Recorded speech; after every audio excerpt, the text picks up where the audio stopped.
Hablar acerca de la meningitis bacteriana. Entonces, para comenzar, recordemos que las meninges son tres capas protectoras del encéfalo y la médula espinal. En la imagen de la de izquierda se distinguen tres capas principales de afuera hacia adentro. Primero la dura madre, la masa externa, luego la aracnoides y por último la pia madre. Entre la aracnoides y la pia madre se encuentra el espacio subaracnoideo por donde circula el líquido cefalorraquídeo encargado de amortiguar y proteger el sistema nervioso central. En la imagen de la derecha observamos la prolongación de estas mismas capas a nivel de la médula espinal.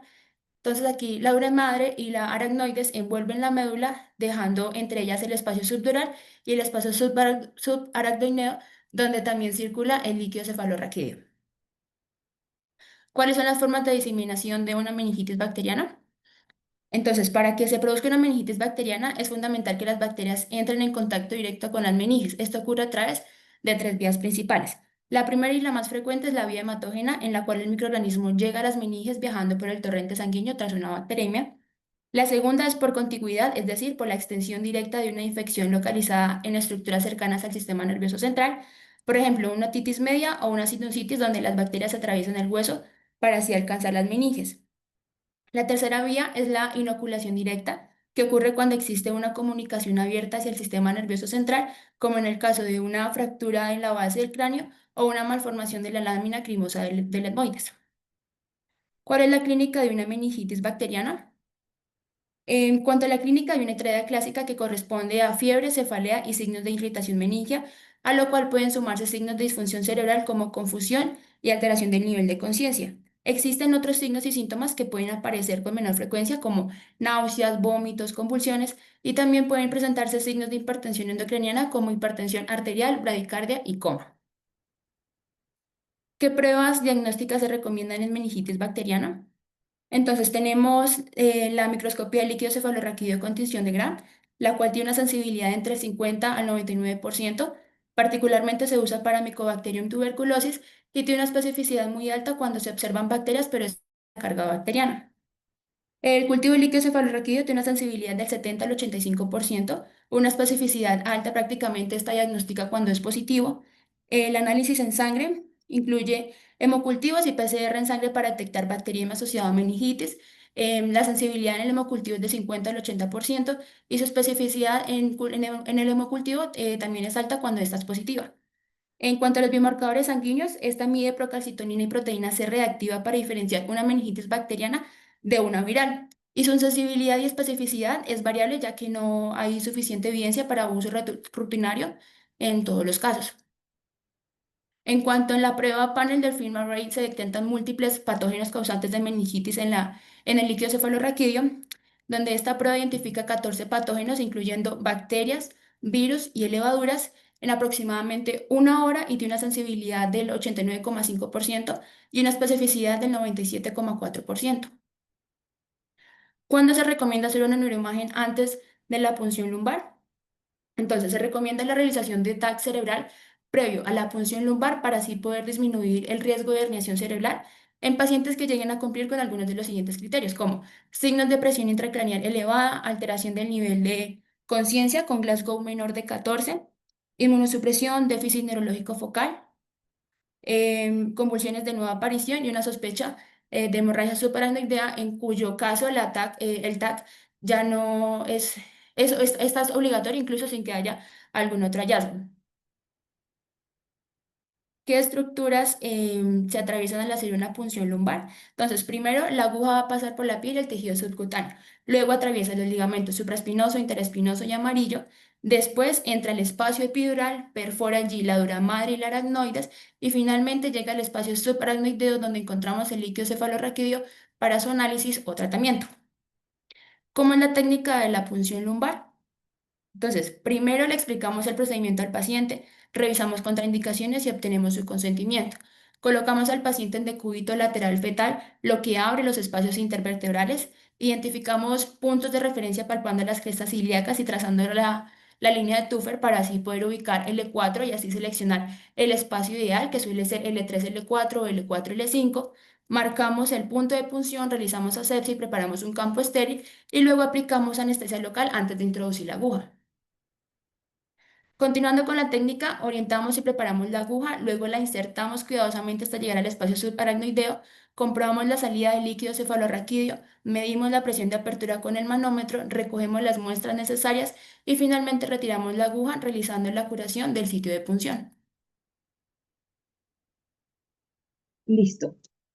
Ya viendo la técnica de la punción lumbar, ahora vamos a ver cuáles son las características normales del líquido cefalorraquídeo versus el líquido cefalorraquídeo en meningitis bacteriana.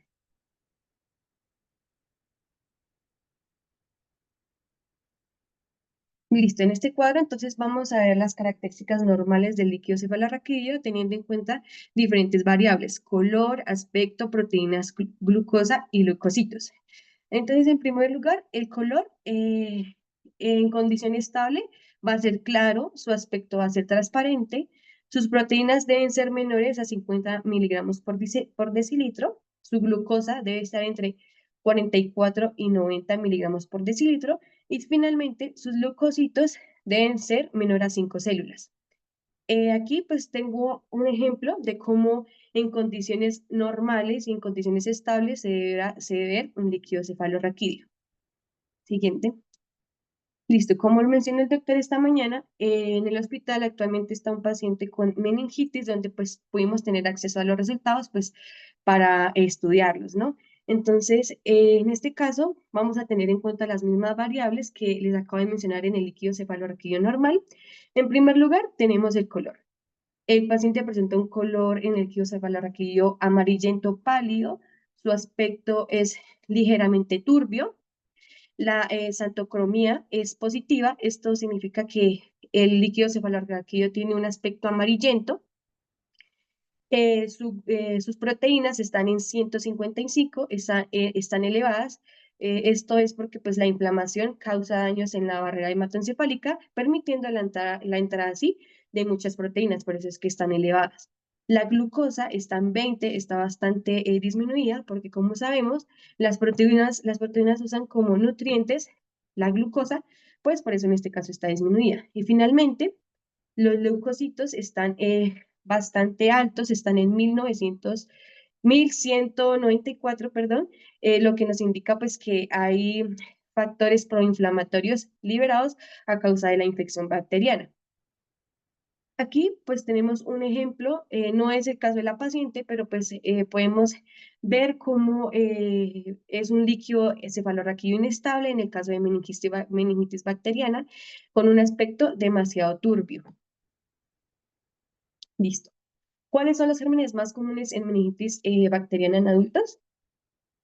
Entonces, tenemos dos comunes. Uno, adquirida en la comunidad y dos, adquiridos en el ambiente hospitalario.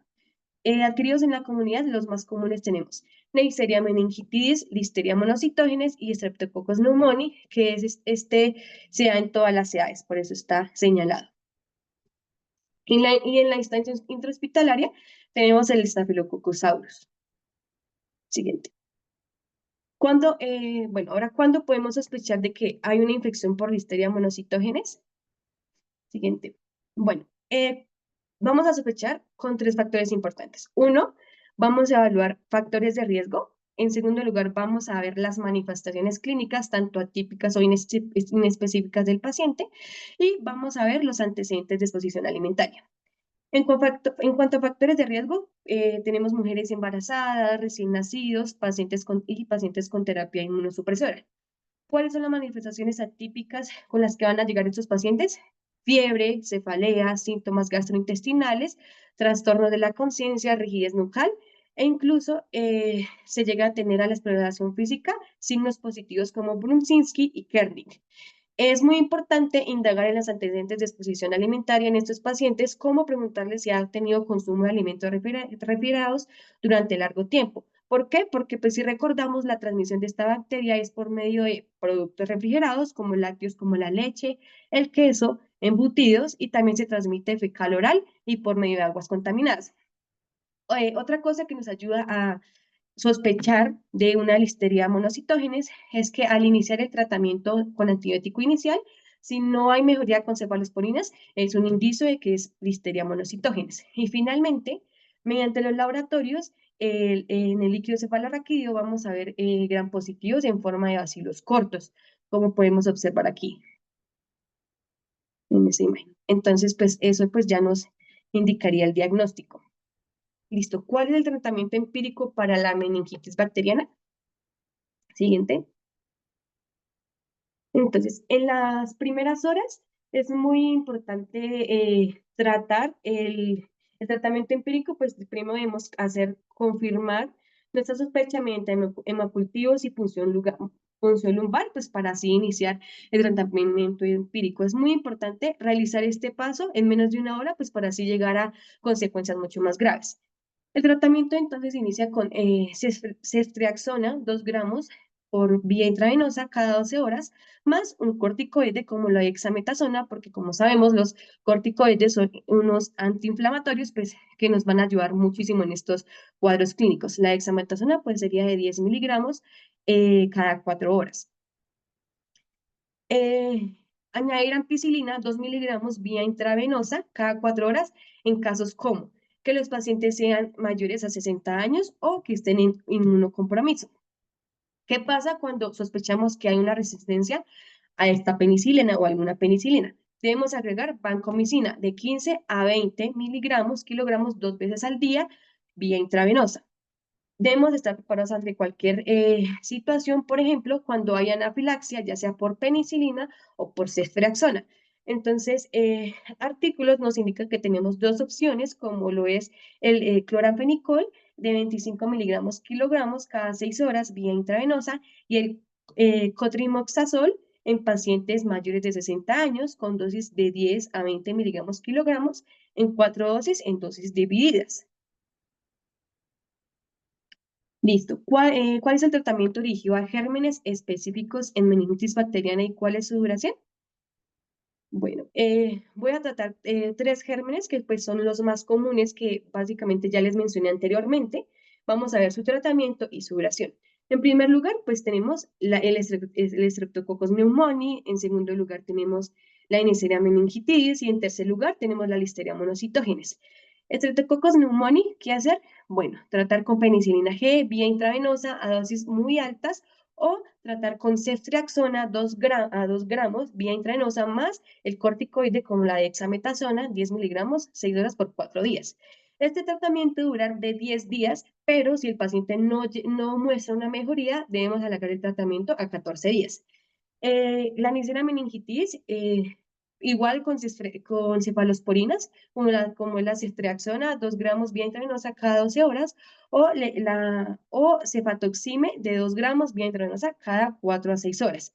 Igual, 5 días de duración, si el paciente no mejora, se alarga el tratamiento a 7 días. Y por último tenemos la Listeria monocytogenes. Se trata con penicilinas como lo es la ampicilina, la amoxicilina, vía intravenosa 2 gramos cada 4 horas. Pero como pues es común, si el paciente llega a presentar alergia a las penicilinas, tenemos otra opción que es el cotrimoxazol, que es de 10 a 20 miligramos por kilogramo. Esta duración es mucho más larga y es de 21 días. Continuamos con el porcentaje de Streptococcus pneumoniae que es resistente a cefalosporinas, la razón por la cual en esos casos adicionamos vancomicina, el porcentaje de pacientes que es alérgicos a esas cefalosporinas y cuál es la alternativa a usar. En un estudio epidemiológico se encuentra una resistencia a cefalosporinas de espectro extendido del 6,8% y en un metaanálisis global se encuentra una resistencia a ceftriaxona del 6%. Estos porcentajes nos dan una referencia en cuanto a la resistencia de este patógeno a las cefalosporinas. ¿Por qué se da esta agregación de la vancomicina? Pues no hay una resistencia significativa de este patógeno a la vancomicina y junto con diferentes reportes de fracasos terapéuticos con cefalosporinas a altas dosis, se llega a la conclusión de añadir para generar una cobertura adecuada desde el inicio, pues la vancomicina desde el inicio del tratamiento del paciente. En las reacciones alérgicas de la población general, se dice que el 1,3% representan reacciones alérgicas y las reacciones graves como la anafilaxis se presentan en 0,2% de los casos. Como alternativas tenemos los carbapenémicos y el astronam que tienen una baja reactividad cruzada, aunque antes se pensaba que esta reactividad cruzada era alta, después de los estudios se evidencia que es baja y por eso se vuelve una alternativa positiva en el tratamiento de estos pacientes. ¿Por qué adicionamos esteroide en el tratamiento de la meningitis bacteriana? Como ya lo vimos, la meningitis bacteriana lo que nos genera en el espacio subarácnido es una respuesta excesiva de la inflamación y pues esto nos lleva a múltiples complicaciones. Estos esteroides se utilizan para bajar esa inflamación y por lo tanto al controlar y disminuir esa inflamación nos van a disminuir las complicaciones que pueda presentar nuestro paciente. ¿Cuál germen que produzca meningitis bacteriana se debe hacer profilaxis antibiótica y a quiénes? El germen es la Neisseria meningitidis y los grupos poblacionales a los que les hacemos es a contactos cercanos donde se realice un caso, donde haya un caso confirmado, personas que vivan en el mismo lugar o en el círculo cercano que hayan compartido con esa persona. También en poblaciones de altas tasas conocidas de portación, como ejemplo las poblaciones militares, la personal militar y comunidades que tengan un brote específico que se haya determinado.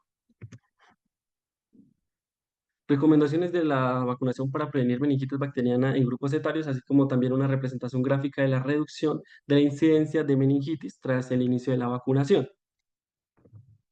Entonces, en lactantes y niños pequeños no se realiza una vacunación rutinaria salvo que haya un alto riesgo, como alasplenia, el déficit del complemento, inhibidores del complemento o una infección con VIH. O sea, en este caso se puede usar el MEN-ACWY, la vacuna para las 4 cepas, desde los 2 meses, según el esquema y el producto, y en algunos países se puede utilizar el MEN-C y el MEN-B, según la epidemiología local de estos lugares. En niños, adolescentes y adultos jóvenes tenemos el MEN-ACWY, que se da la primera dosis a los 11 y 12 años y el refuerzo a los 16, pero si se ha dado la primera dosis después de los 16 años, no se realiza un refuerzo, salvo a los 5 años después desde la última dosis. Y también se puede dar el MEMB de los 16 a los 23 años, aunque se prefiere que sea a los 16 a 18, y esto se hace bajo una decisión compartida entre el paciente y el médico tratante. En adultos, pues no es rutinariamente en adultos sanos y se indica el MEN-ACWY, esa cepa, más refuerzo cada 5 años si el riesgo persiste, en riesgos como la esplenia, el déficit de complemento que ya lo vimos, inhibidores de complemento, infecciones con VIH, exposición laboral a meningitis, viajes a zonas hiperendémicas o epidémicas. En esta gráfica pues vemos un estudio que nos muestra que antes de la introducción de la vacuna antineumocócica conjugada a finales de los 90, los lactantes presentaban las tasas y el número de hospitalizaciones más altos por enfermedad neumocócica por encima de cualquier otro grupo etario. La implementación del esquema de 3 dosis de 2, 4, 6 meses alrededor del 2001 produce una disminución rápida y marcada de hospitalizaciones y tasas, sobre todo en lactantes y niños.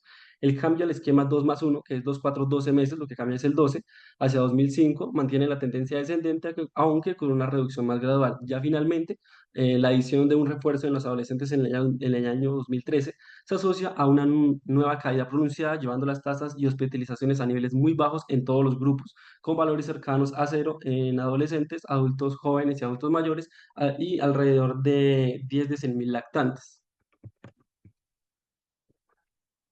Ya por último, ¿cuáles son las complicaciones más comunes en la meningitis bacteriana? Pues en estos podemos tener muerte, sordera, presencia de ictus, epilepsia, dificultades de aprendizaje, secuelas neurológicas irreversibles, así como también trombosis cerebral tardía. Y gracias.